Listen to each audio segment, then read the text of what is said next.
Mel Kiper's third mock draft has dropped, and today we're going to analyze every single one of his picks in the first round. 31 picks. Let's jump right into it. Carolina Panthers, as you guys know, traded up. So this is Mel Kiper's first mock draft, and he apparently believes that the Panthers will draft CJ Stroud. And a lot of people actually believe that, right? A lot of people believe CJ Stroud is the pick for the Panthers.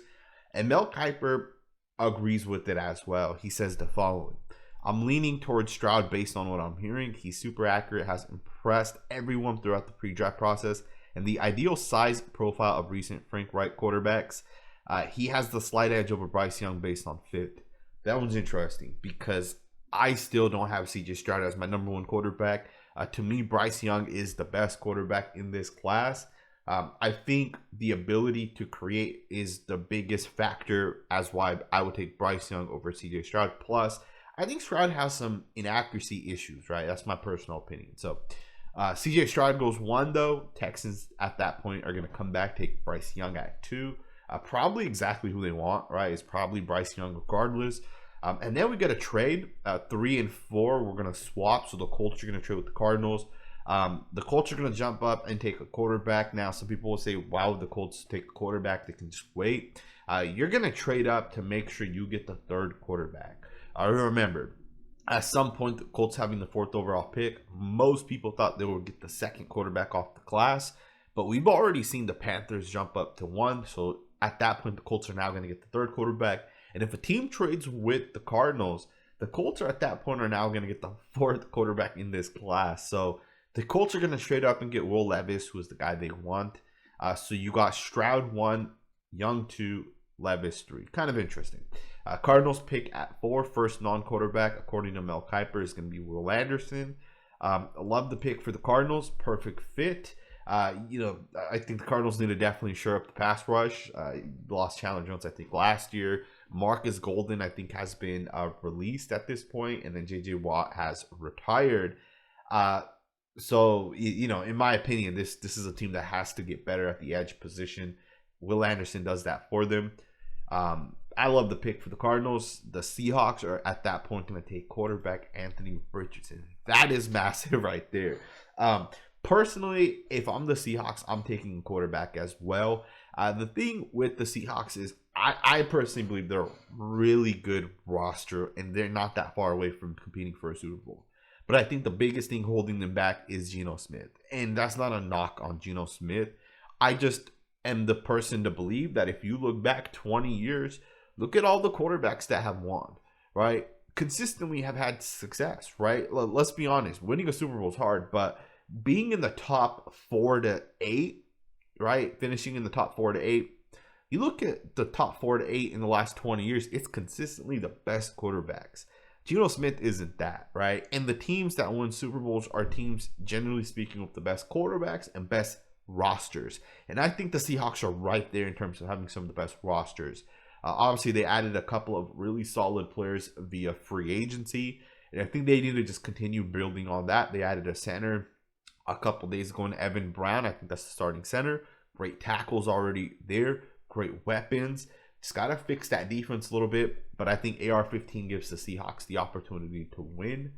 I love the pick. Plus, you do have Geno Smith locked in this year. His contract is really just guaranteed for 1 year. So maybe Richardson develops a little bit, takes over at some point, midseason or whatever you'd want, right? So 6, you got the Jalen Carter pick. So Carter does slip a little bit here. Instead of going 4th in this mock draft to the Cardinals, he's going to be the 3rd. Or maybe he's the 2nd non-quarterback. Yeah, because you get 4 quarterbacks that go early. So he's actually the 2nd non-quarterback, which isn't that far of a slip. A lot of people already have Will Anderson ahead of Carter. Personally, I don't agree with that. But pick 6, Carter, I could see that happening. I don't think Carter goes past pick 7, which is where the Raiders pick. And the Raiders are going to take cornerback Christian Gonzalez. Love the pick for the Raiders. You got to get better at the cornerback position if you're the Raiders. You got Nate Hobbs, who's already a good foundation piece to have at the cornerback position. You add a guy like Christian Gonzalez, especially since you're likely not going to bring back Rock Yassin, who was probably your best cornerback last year. The Raiders got to fix the secondary, and I think this is kind of how you start to kind of fix that, right? The Falcons come back and take the second cornerback, who's going to be Devin Witherspoon. Witherspoon's starting to see his stock slip a little bit. He went from kind of an unknown early in the process to the number one corner, and now he's kind of slipping a little bit. And I think that's rightfully so. I think when the draft actually happened, something tells me Witherspoon's not going to be the second cornerback taken. I think he's going to be like the third or fourth cornerback taken. His tape, to me, is not very impressive. I think he's a good football player, but, when you look at a guy like Witherspoon with some of the talent he has in the back end, Illinois has some good safeties, right? They have another good corner as well, opposite of Witherspoon. So, I don't know. I think it's going to be interesting to see if he actually goes to the Falcons at 8. The Falcons could use some other positions as well. Then at 9, they take Paris Johnson out of Ohio State. The Bears take Paris Johnson out of Ohio State. I don't know if I love this pick for the Bears, right? To go back from 1 back to 9 and then take Paris Johnson, personally, I don't love the pick, but I definitely do understand the pick. I think the Bears could look to upgrade right tackle. I believe Riley Reef went and signed with someone else. I can't remember if that was fact. I think he did. And yeah, technically he didn't start every single game last year anyways. But at right tackle, I think the Bears have to figure it out. Now, obviously, if you draft Paris Johnson, the question is, do you leave Braxton Jones at left tackle, or do you move Braxton Jones, who will be entering year 2, move him to the right side? All right, so that's something that the Bears will have to think about. But it's a good problem to have, especially if you take Paris Johnson at 9. In the past, I was not as high on Paris Johnson. But I do think in terms of tackles, he's my number 3 guy right now. For me, I got Darnell Wright 1, Peter Skoronski 2, and I got Paris Johnson 3. And if you don't think Peter Skoronski is a tackle, if you think he's a guard, then Paris Johnson jumps up to that second slot. So I love the pick for the Bears with Paris Johnson. The Philadelphia Eagles then take Peter Skoronski. Beautiful pickup. Peter Skoronski comes in day 1, and he is going to be the starter at right guard for the Eagles. The Eagles lost Isaac Samalo in free agency, who went to the Steelers. And I think he comes in day 1 and starts at right guard. Now, there is a possibility that Cam Jurgens, who was last year's second-round pick, starts at right guard. But Cam Jurgens is the long-term replacement for Jason Kelce. And I think Kelce probably plays 1 more year, and then Cam Jurgens takes over in year 3. I think Cam Jurgens can be a top 5 center the second he takes his first snap. The guy's very stout on tape, in my opinion. He's strong, fast as hell. In my opinion, he's going to be a Hall of Fame football player. And I know some people are going to say that's kind of a stretch for a guy that's never played in the NFL, but sometimes the tape is the tape, and you see it right away. And this guy, you see it, right? His tape at, I believe it was Nebraska. It may have been Wisconsin. I think it was Nebraska. His tape in college was damn impressive. His preseason tape, even better. And he did take a couple of reps this past year when the Eagles would blow out teams. And he looked pretty good. Obviously, year 2 will be, we'll really see it. But the Eagles taking Peter Skoronski, I think that's their future guard. I don't think he's their future right tackle. Some people will say maybe he takes over for Lane Johnson. Obviously, never say never with Jeff Stoutland, the offensive line coach for the Eagles. One of the greatest offensive line coaches in NFL history. We'll see what ends up happening. The Tennessee Titans take Tyree Wilson, who slips a little bit. Pick 11, could see that happening. You get Tyree Wilson if you're the Titans. The Titans have done some good things via free agency. They added Andre Dillard, so most people are assuming that Andre Dillard will be the starter for the Titans. They added Daniel Brunskill, who I believe is 28, so he'll likely be the starter at guard. You have Nicholas Petit from last year, so you, at this point, don't need tackles. If you're the Titans, right, you're basically assuming you've gotten your offensive line in order. At this point, you let Bud Dupree go. I think it makes sense that the Titans take another defensive end at this point, right? So this is a great fit for them. Now, I could see the Titans also not taking Tyree Wilson and taking who the Texans take with pick 12, which is Nolan Smith. Nolan Smith's stock has risen more than any other player, I think, in this class over the last 2 weeks. Nolan Smith, for me, the comp is Von Miller. I think this guy has all the potential in the world. He bends very, very well. Good pass rusher, good length, right? I mean, he isn't 6'5", but he plays longer than he is, and he crushed the 40. The guy ran a 4.39 40, 238 pounds. I think he's a day 1 starter. The Texans take him with pick 12. I wouldn't be surprised if Smith goes higher than pick 12, but I do like it for the Texans as well. The Texans at this point just need to add talent, right? So great pickup for the Texans. The Jets take Broderick Jones, offensive tackle out of Georgia. That one's an interesting pick because the Jets have, kind of built this roster so far for Aaron Rodgers to come there and take over. And they're not that far off. Now, I will say this. There weren't a lot of expectations for the Jets last year. They had a little bit of success early on. Kind of fell off due to the quarterback situation there. But Aaron Rodgers does come and make them a playoff caliber team. Now, obviously, they do have to figure out the tackle positions. That's the big thing for this team. I think Broderick Jones makes a ton of sense. I wouldn't be surprised if they took Darnell Wright. I think Darnell Wright's a day one starter, and he's he's not going to give up more than 3 sacks his rookie year. I think a guy like Broderick Jones is going to give up like 7-8 sacks. He's going to have a lot of losing reps, as will a guy like Paris Johnson. I think both of those guys are going to have losing reps. But I do think Darnell Wright comes to day one, starts, and just is an absolute superstar day one. So we'll see what ends up happening, right? I think mock drafts are a little bit different than what teams actually do. I think in about 2 weeks, we're going to start to see Darnell Wright continue to rise. About 2 months ago, we first talked about Darnell Wright. If you guys have watched some of my videos in the past, you guys know what I'm talking about. Darnell Wright was being mocked at like pick 60. Now people are mocking him as a late first round pick. And I think in two to 3 more weeks, we'll start seeing him as a top 15 pick. Broderick Jones goes 13 to the Jets. The Patriots take a cornerback in Joey Porter Jr. Love the pick for the Patriots. Obviously, the Patriots did re-sign Jonathan Jones and Jack Jones and Marcus Jones. A lot of Jones were good rookies, right? Jack Jones, Marcus Jones, really good rookie cornerbacks. They re-signed Jonathan Jones, and now they're going to get Joey Porter Jr. That is a stout defense, in my opinion. I would, if I'm the Patriots, even consider a wide receiver. You already have, a top 5 defense. Got to build the offense at some point as well, right? Like the pick, though, for the Patriots, the Packers take Lucas Van Ness. Most upside in this class is Lucas Van Ness. He has the potential to be a top 5 defensive lineman in the NFL. Obviously, he has to develop. Now, I think he will develop, and I think if he goes to the Packers develop guys correctly, right? And I think the Packers are building something on the defensive side. Rashawn Gary, cornerback Alexander, Quay Walker, Devontae Wyatt, I think have a lot of potential as well.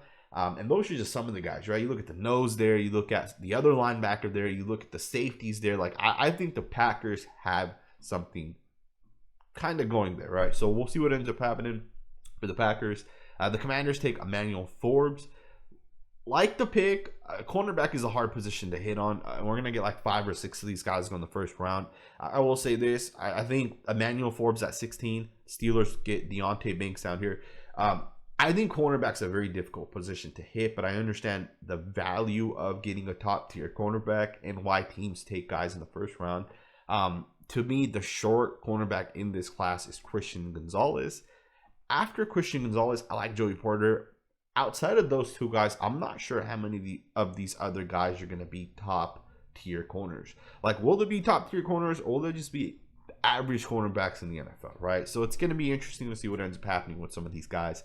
But the Steelers take Deontay Banks. The Commanders take Emmanuel Forbes. I definitely like that for both teams. In the past, the Steelers could have taken a guard here, but they obviously got Isaac Samalo, so at this point, they don't need another guard. The Lions come back and take the first tight end off the board, which is Michael Mayer, which is interesting because his stock has fallen a little bit. Some guys like the Utah tight end Kincaid a little bit more. Some people like the Georgia tight end Darnell Washington a little bit more.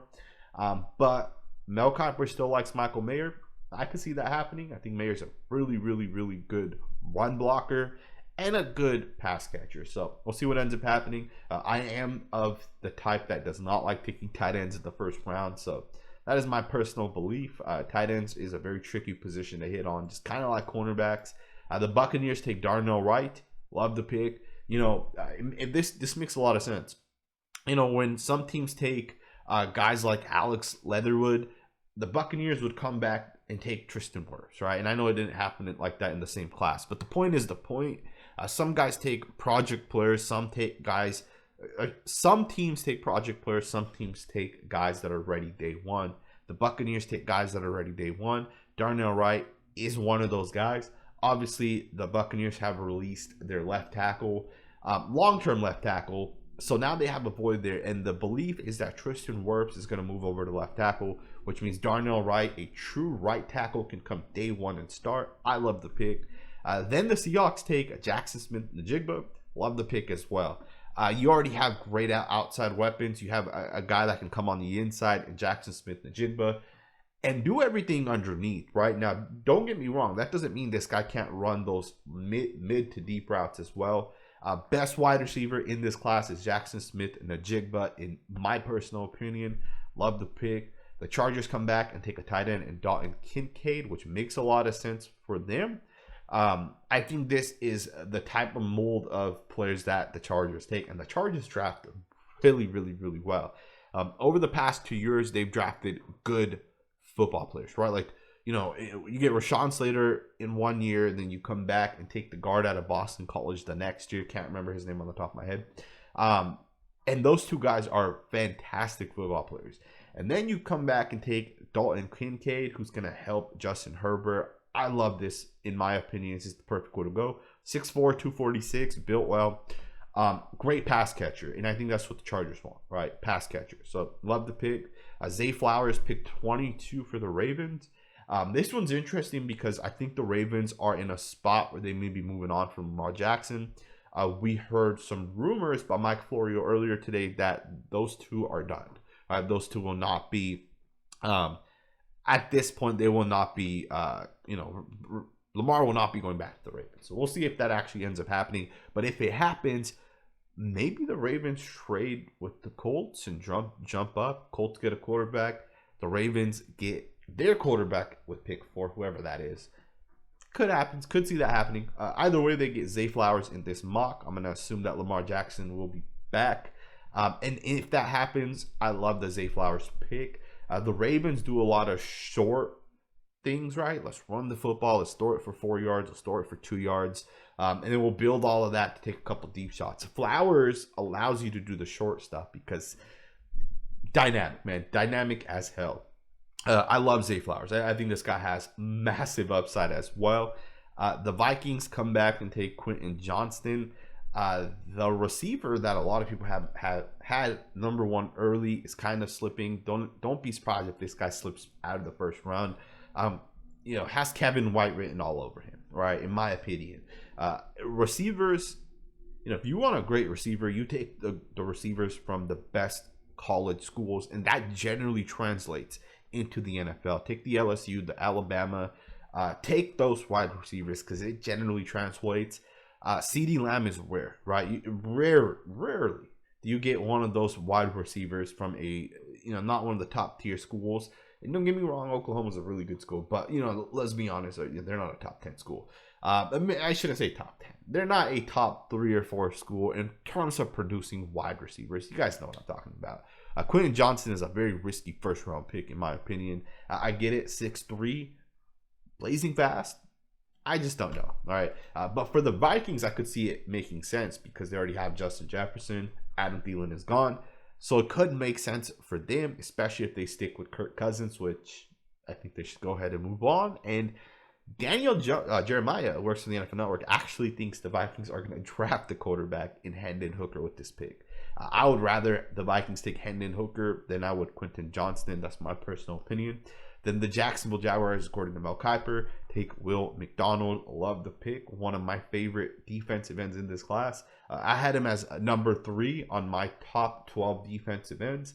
To me, this guy's special pass rusher, and the Jags did lose Arden Key. So for them, Trayvon Walker, Josh Allen, Will McDonald, a great 3-man rotation of pass rushers. I think Will McDonald is similar to Arden Key, and they're both great pass rushers, but obviously I think Will McDonald has the higher upside.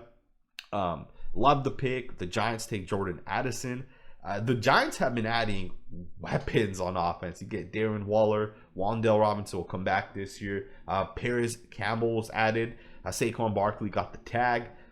Darius Slayton and Sterling Shepard were both re-signed. Jordan Addison. I mean, that's a packed ass group of wide receivers. I don't know how the hell the Giants are going to spread the football around to these guys, but if they get Jordan Addison, I think that's a great pickup for them. Fast as hell, quick as hell, playmaking threat. That's what I would look for. Then the Cowboys come back, and this one I think is the most interesting pick in this entire mock draft that Mel Kiper did. The Cowboys take Northwestern defensive end / D tackle. I don't really know exactly where you play him. That is Adetomola Abadarwe, and I think that's how you say his name. It's probably wrong. I will get that corrected, but I'm not 100% sure where this guy plays. He's 282 pounds, ran a 4.49, but at 282, you can argue he can play the inside, but you can also say maybe he plays the outside, right, as like an edge 4-3 end. But it's an interesting player nonetheless because he's physically built really well. But do the Cowboys need another defensive end? I mean, you got Micah Parsons, you got Sam Williams, DeMarcus Lawrence is still technically there as well. To me, the Cowboys need more of an interior defensive tackle, but I like the Northwestern DN, right? He can play the 3 technique, play the 4-eye, put him out to the 5, the 6, 7, wherever you want to line him up. I should say 5, 7, and then 6, right? Because the 7's technically the inside of the 6. I don't know why they did it like that, but great pick for the Cowboys. It's questionable, but the upside's there, right? The upside's definitely there. Now, obviously, there's other guys the Cowboys could target. You may need a guard, right? You may need a left guard. You may need to take another tackle. It just depends what you're going to do. Is Tyler Smith going to play left guard? Is Tyron Smith going to go back to left tackle? Or will he continue to play right tackle? And is Terrence Steele going to be ready to come back? So I think there's a lot to kind of answer here and take apart. But generally speaking, the Cowboys have always taken the best talent, regardless of if they have a need for that position. So I could see them taking like a Bijan Robinson who goes 27th in this instance to the Bills. Keep in mind, Tony Pollard got the franchise. It's not guaranteed that the Cowboys pick him up long term, right? Bijan Robinson goes to the Bills in this instance. The Bills did add Damian Harris on a 1-year contract. They obviously took James Cook, I believe, in the second round last year. So to come back with another running back is questionable, but I can definitely see that how that happens. 28th, the Cincinnati Bengals take Darnell Washington. Very interesting because Hayden Hurst is a free agent. So technically the Bengals need to add talent. And it does make sense for them to get a tight end in Darnell Washington because Washington is a great run blocker, 6'7", 264, fast as hell, 4'6", at that position. I mean, this guy's built. If you just move this guy to left tackle and develop him, like if Darnell Washington went to the Eagles and the Eagles said, let's let Jeff Stoutland develop this guy a little bit, like what type of tackle could this guy be, man? The way he's built is damn impressive. Obviously, he's a tight end. He's not going to play tackle, but I love it for the Bengals. Obviously, the one question mark I would have is, can he make plays through the air, right? And that's going to be the big thing.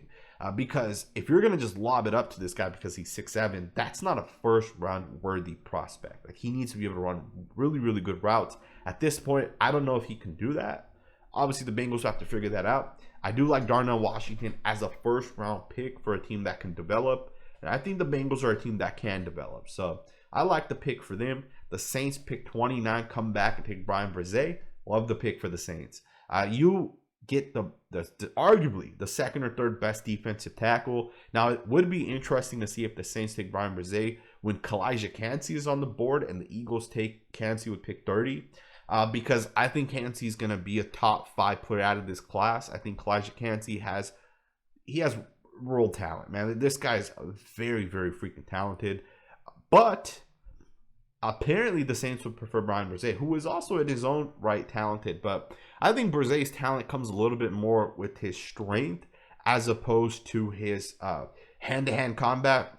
I'm very skeptical of these guys, right?